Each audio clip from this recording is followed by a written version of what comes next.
In many natural environments, prokaryotes attach to surfaces in a highly organized colony called a biofilm. A biofilm may consist of one or more species of prokaryotes, and it may also include protists and fungi as well.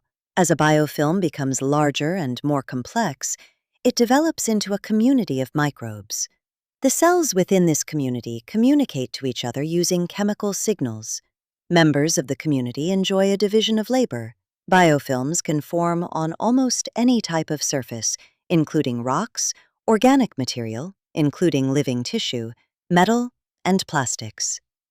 Many of the bacteria that cause disease in humans are capable of forming biofilms. In fact, biofilms are often the cause for dental plaque, ear infections, and urinary tract infections.